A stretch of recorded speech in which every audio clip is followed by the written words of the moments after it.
जब घर में भगवान का वास होता है तो मिलते हैं ये 11 शुभ संकेत। दोस्तों, अगर हर सुबह आपको ये संकेत मिलते हैं तो आप समझ लें कि आपके घर में ईश्वर का वास हो चुका है। वह क्या है संकेत, आज हम इसी पर बात करेंगे। भगवान को खुश करने के लिए लोग बहुत सारी पूजा पाठ और व्रत करते हैं। भगवान के आगे सुबह शाम दीपक जलाने से लेकर भोग भी लगाते हैं ताकि भगवान की कृपा उन पर बनी रहे और उन्हें जीवन में किसी भी तरह की समस्या का सामना ना करना पड़े।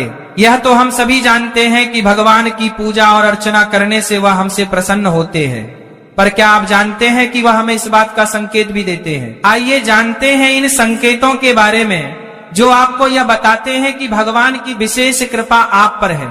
दोस्तों, जब आप पूजा पाठ करते हैं तो ईश्वर का वास आपके घर में होता ही होता है, चाहे वह प्रत्यक्ष रूप से हो या फिर अप्रत्यक्ष रूप से। वह जब घर में वास करते हैं तो आपको महसूस हो ही जाता है। कई बार आप उन्हें देख भी पाते होंगे। कई बार ऐसा होता है कि भगवान तो आपके घर में वास करते हैं लेकिन आपकी कुछ गलतियों से लौट जाते हैं, आपके कुछ कर्मों से वो लौट जाते हैं। क्योंकि उस समय अक्सर लोग ये गलती करते हैं, वह कभी पूजा पाठ करते हैं और फिर छोड़ देते हैं, फिर कुछ दिन बाद पूजा करते हैं उसे छोड़ देते हैं। तो ये सब सही नहीं होता, इससे ईश्वर चले जाते हैं। ये आपको कभी नहीं करना चाहिए।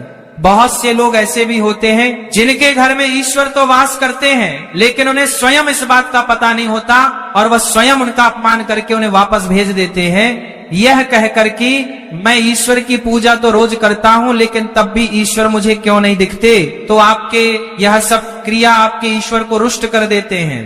तो इसीलिए आपको आज हम वह संकेत इस प्रवचन में विस्तार से बताएंगे जिससे आप स्वयं जान पाएंगे कि ईश्वर आपके घर में आ चुके हैं। तो आइए जानते हैं उन संकेतों के बारे में। नंबर 1, जब आप सो रहे होते हैं और ब्रह्म मुहूर्त में उठ जाते हैं, हर रोज आपकी नींद इसी समय खुल जाती है। साथ ही यदि ब्रह्म मुहूर्त में ही कोई ऐसा सपना दिखाई देता है जैसे कि मंदिर में आप पूजा कर रहे हैं, मंत्रों का जाप कर रहे हैं, तो ब्रह्म मुहूर्त में देखे गए ऐसे सपने भी इस बात का संकेत होते हैं कि ईश्वर आपके घर में है। नंबर 2, यदि आपको ब्रह्म मुहूर्त में ही शंख की आवाज सुनाई देती है, मंत्रों की आवाज सुनाई देती है, घंटियों की आवाज या कोई नाम जैसे कि कोई आपसे राम राम कह रहा है, ऐसी आवाजें अगर आपको सुनाई देती हैं तो ये दूसरा संकेत होता है जिससे ये पता चलता है कि भगवान आपके घर में आ गए हैं। नंबर 3, जब भी आप सुबह सुबह नहा धोकर तैयार होते हैं तब आपको एक अलग सी सुगंध आती है। ये एक अजीब सी सुगंध होती है जो आपके घर में किसी को नहीं आती, केवल आपको महसूस होती है। यह ना तो किसी इत्र की सुगंध होती है और ना ही किसी अगरबत्ती या अन्य किसी चीज की, बस आपको ये अजीब सी महक आती है। ये सुगंध आपके मंदिर घर में से आती है। अब वो घर में जिस जगह होगा वही आपको ये महक आती है और जितना आप अपने घर के मंदिर के पास जाते हैं उतनी आपको महक ज्यादा आती है। दोस्तों, यह महक देवी देवताओं की होती है जिससे आपको ये पता चलता है कि ईश्वर आपके घर में वास कर चुके हैं। अब जो नकारात्मक ऊर्जा होती है, जब इनका घर में आगमन होता है तो आपको घर के भीतर दुर्गंध आने लगती है, लेकिन जब ईश्वर का वास होता है तो सकारात्मक ऊर्जा का प्रवेश होता है, आपको सुगंध आने लगती है। यह महक बहुत ही अच्छी होती है, प्यारी सी होती है, मीठी सी होती है जो आपका मन पूरी तरह मोह लेती है। नंबर 4, जब भी आप पूजा करने जाते हैं तब उसी समय यदि कोई जीव यानी कि कुत्ता, बिल्ली, गाय या फिर अन्य कोई भी व्यक्ति भिक्षु आपके द्वार पर आ जाता है और ये आपके साथ हफ्ते में 3-4 बार लगातार हो रहा है कि आपकी पूजा करते समय में ही वह आ रही है, तो इसका मतलब है कि ईश्वर आपके घर में दस्तक दे रहे हैं, उनका आगमन हो रहा है। क्योंकि जो गाय होती है वह भी माता का स्वरूप होती है, कुत्ता भी भैरव बाबा का प्रतीक माना जाता है, या फिर कोई याचक आता है तो वह भी ईश्वर के किसी न किसी रूप में आ रहा है। तो हमें कभी भी उन्हें भगाना नहीं चाहिए बल्कि उन्हें संतुष्ट करना चाहिए, अर्थात उन्हें भोजन करवाना चाहिए, उन्हें सम्मान देना चाहिए।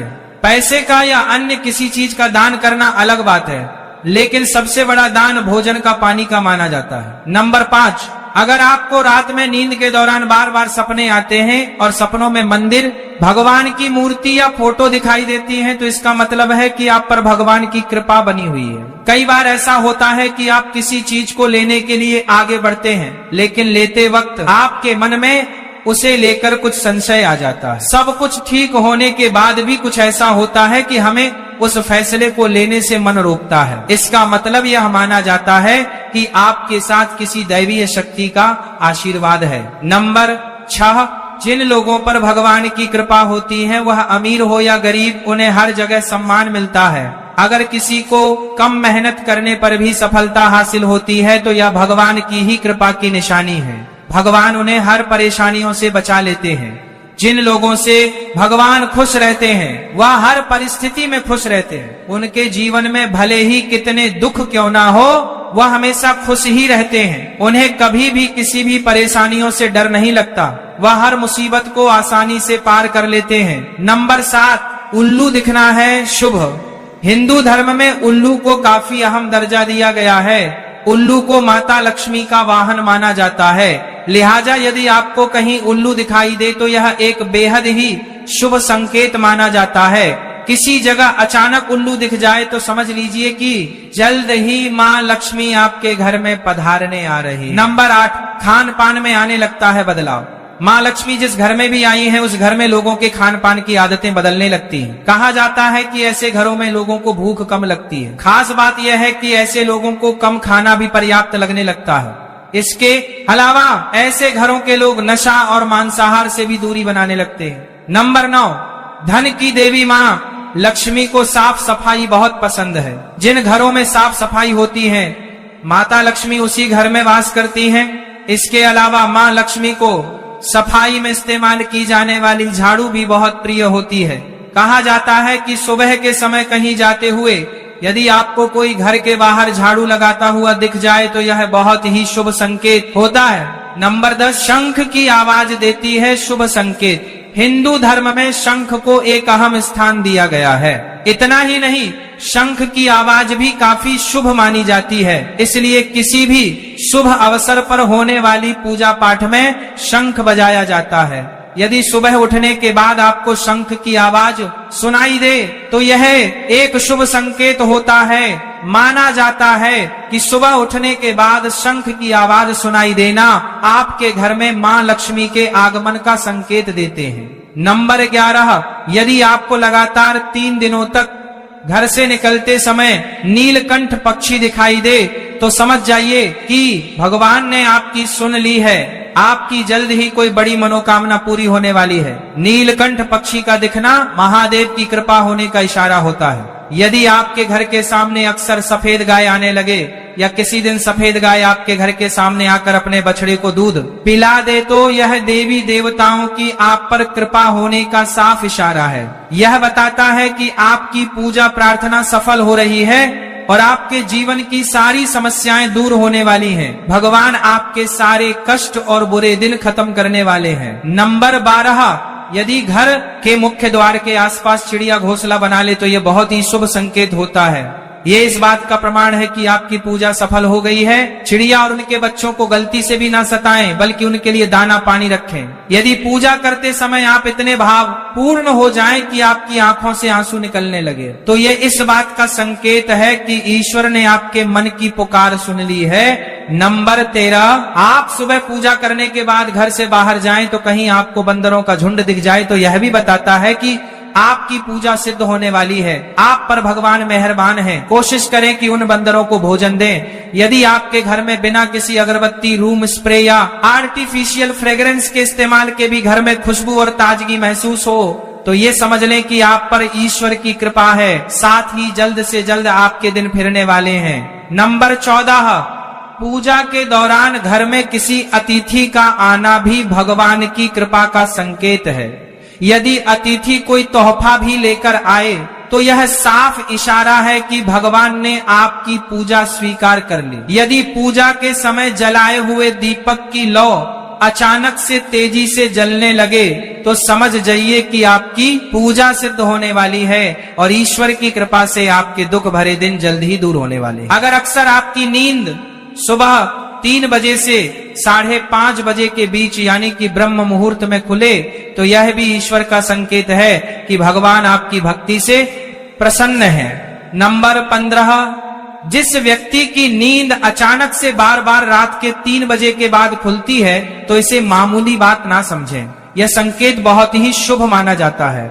ऐसा माना जाता है कि रात के 3 बजे के बाद देवी देवताओं की शक्तियां जागृत हो जाती हैं, जो कि आपसे बहुत कुछ कहना चाहती हैं। ऐसे में आपका बार बार 3 बजे के बाद उठना कामयाब होने का संकेत है। वहीं रात के 3 बजे के बाद देवी देवताओं से मांगा हुआ वरदान कभी खाली नहीं जाता है। ईश्वर आपकी प्रार्थना अवश्य सुनते हैं। नंबर 16, अगर आपको आपके सपनों में ऊंचे ऊंचे पर्वत दिखाई देते हैं और वहां से बहता हुआ झरना आपको दिखाई देता है और इस जल को आप पी लेते हैं तो निश्चित तौर पर आपको कामयाबी अवश्य प्राप्त होती है। अगर आप अपनी शिक्षा का सही प्रयोग करके उससे परिवार चला पा रहे हैं तो यह ईश्वरीय कृपा से ही संभव है। दुनिया में तमाम ऐसे लोग हैं जो शिक्षित होने के बावजूद शिक्षा का सही प्रयोग नहीं कर पाते। जिन लोगों की सेहत अच्छी रहती है उन पर भी परमेश्वर की विशेष कृपा है। सेहत खराब होने से सिर्फ आपके शरीर पर ही असर नहीं पड़ता बल्कि काफी आर्थिक नुकसान भी होता है। इसलिए निरोगी काया प्राप्त किए लोगों को खुद को भाग्यवान मानना चाहिए। यदि आपको जीवन में सुयोग्य जीवन साथी मिला है तो यह भी परमेश्वर की कृपा से ही संभव है। एक अच्छा जीवन साथी आपके पूरे जीवन को खुशहाल बना सकता है, लेकिन अगर जीवन साथी खराब मिल जाए तो पूरी लाइफ झगड़े और क्लेश के बीच गुजरती है। नंबर 17, अगर किसी व्यक्ति की संतान आज्ञाकारी है तो यह भी परमेश्वर की ही कृपा है, वरना आज के युग में ज्यादातर लोग अपनी संतान की वजह से ही दुखी हैं। सही गलत के बीच अंतर करने की क्षमता जिन लोगों के पास है उन पर उनके इष्ट देव का आशीर्वाद होता है। भगवान के दर्शन सपने में करने वाले लोगों पर भी देवी देवताओं की कृपा होती है, वरना परमेश्वर को देख पाना हर किसी के लिए संभव नहीं होता। जिस व्यक्ति का क्रोध पर वश है, जिसका मन शांत रहता है, जो हर परिस्थिति से सामान्य रहकर निपटना जानता है, ऐसे लोगों पर ईश्वर का हाथ होता है, तभी यह संभव हो पाता है। नंबर 18, भगवान हमें अपने वास्तविक रूप में दिखाई नहीं देते हैं, लेकिन कुछ लोग ऐसे भी होते हैं जिन्हें भगवान के तुल्य माना जाता है। इनमें माता पिता, गुरु या ब्राह्मण है। इनमें से कोई भी व्यक्ति पूजा के दौरान आपके घर में प्रवेश करता है तो यह बहुत शुभ माना जाता है। आपको उन्हें घर से खाली हाथ नहीं लौटना चाहिए। पूजा के दौरान अगर भगवान की मूर्ति या प्रतिमा से कोई फूल या माला आपके पास गिरकर आ जाए तो यह बहुत ही शुभ संकेत है। आम चीज लगती है लेकिन इसका असर हमारे जीवन और घर की ऊर्जा पर बहुत गहरा होता है। झाड़ू अगर सही समय पर और सही तरीके से इस्तेमाल की जाए तो यह घर में पॉजिटिव एनर्जी ला सकती है, लेकिन अगर इसका गलत समय पर या लापरवाही से उपयोग किया जाए तो गरीबी और दरिद्रता को आने में देर नहीं लगती। आज के समय में ज्यादातर लोग मॉडर्न लाइफस्टाइल जी रहे हैं, नौकरियां हैं, समय की कमी है और इसी भागदौड़ में अक्सर लोग ध्यान नहीं दे पाते कि घर में क्या हो रहा है। लेकिन सच तो यह है कि जब से यह दुनिया बनी है तब से लेकर आज तक ऐसा कोई घर नहीं रहा जहां झाड़ू का इस्तेमाल ना हुआ हो। फर्क सिर्फ इतना है कि कुछ लोग इसे सही तरीके से इस्तेमाल करते हैं और कुछ गलत, और इसी से तय होता है कि घर में सुख आएगा या दुख। बहुत से लोग झाड़ू को सही जगह नहीं रखते, उसे कहीं भी टिका देते हैं, उल्टा सीधा समय देखकर झाड़ू लगा देते हैं, जिससे घर में नेगेटिविटी फैलती है। हम आपको यही सुझाव देंगे कि अगर सुबह झाड़ू लगाना आपके लिए मुश्किल है तो कम से कम शाम को झाड़ू जरूर लगाएं।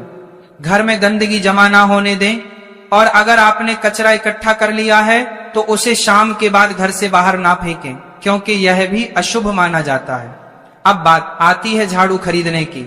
आपको यह भी जानना जरूरी है कि झाड़ू किस पक्ष में और किस दिन खरीदनी चाहिए। कुछ दिन ऐसे होते हैं जब झाड़ू खरीदना अशुभ माना गया है। इन बातों को ध्यान में रखकर अगर आप झाड़ू का इस्तेमाल करते हैं तो यकीन मानिए आपके घर की परेशानियां धीरे धीरे कम होने लगेंगी और सुख समृद्धि के द्वार खुलने लगेंगे। कौन से दिन आपको झाड़ू को खराब होने के बाद अपने घर से बाहर फेंकना है और कौन से दिन आपको नई झाड़ू का प्रयोग करना है, सबसे पहले हम आपको बताते हैं। नई झाड़ू निकालने के लिए घर में सबसे शुभ दिन होता है शनिवार का दिन। आप झाड़ू जब भी खरीद कर लाए तो उस झाड़ू का उपयोग सबसे पहले आपको शनिवार के दिन करना है। आपने उसको जब भी खरीदना हो उसमें कोई दिक्कत नहीं है, लेकिन आपको उसको खरीदना है तो आपके कुछ बातों को ध्यान रखना है। जब भी आप झाड़ू खरीदे, सोमवार, मंगल, बुध, बृहस्पति, शुक्र, शनिवार, एक सप्ताह में 7 दिन होते हैं। सोमवार, बुधवार, गुरुवार और शुक्रवार यह सौम्यवार माने जाते हैं। इस दिन आपको भूलकर भी झाड़ू नहीं खरीदनी है। आपको रविवार, मंगलवार और शनिवार यह क्रूरवार होते हैं। इस दिन झाड़ू खरीदना हमारे लिए बहुत ही ज्यादा फायदेमंद होता है। दीपावली पर या फिर कोई भी त्योहार के दिन अगर आप झाड़ू खरीदेंगे, अपने घर में लेकर आएंगे, तो ये आपके लिए कितना शुभ और लकी होगा कि आपने सोचा ही नहीं होगा। झाड़ू हमेशा कड़े वारों में ही आपको खरीदनी है। सोमवार पर झाड़ू खरीदने से हमारे घर में धन की हानि होना शुरू हो जाती है। और नई झाड़ू आप जिस भी दिन खरीदे, अगर पॉसिबल है तो शनिवार के दिन नई झाड़ू का अपने घर में इस्तेमाल करने की कोशिश करें। ये आपके लिए धन संपदा के आगमन का स्रोत बनेगी। अब आपको बताएंगे कि कौन से कोने में हमें झाड़ू को रखना चाहिए। कौन से ऐसे कोने हैं जहां पर झाड़ू को भूल कर भी नहीं रखना है। हम जिसको पूजा रूम बनाते हैं, ईशान कोण, हमारा जो मंगलवार और शनिवार या क्रूरवार होते हैं, इस दिन झाड़ू खरीदना हमारे लिए बहुत ही ज्यादा फायदेमंद होता है। दीपावली पर या फिर कोई भी त्योहार के दिन अगर आप झाड़ू खरीदेंगे, अपने घर में लेकर आएंगे, तो ये आपके लिए कितना शुभ और लकी होगा कि आपने सोचा ही नहीं होगा। झाड़ू हमेशा कड़े वारों में ही आपको खरीदनी है। सोमवार पर झाड़ू खरीदने से हमारे घर में धन की हानि होना शुरू हो जाती है। और नई झाड़ू आप जिस भी दिन खरीदे, अगर पॉसिबल है तो शनिवार के दिन नई झाड़ू का अपने घर में इस्तेमाल करने की कोशिश करें। ये आपके लिए धन संपदा के आगमन का स्रोत बनेगी। अब आपको बताएंगे कि कौन से कोने में हमें झाड़ू को रखना चाहिए। कौन से ऐसे कोने हैं जहां पर झाड़ू को भूल कर भी नहीं रखना है।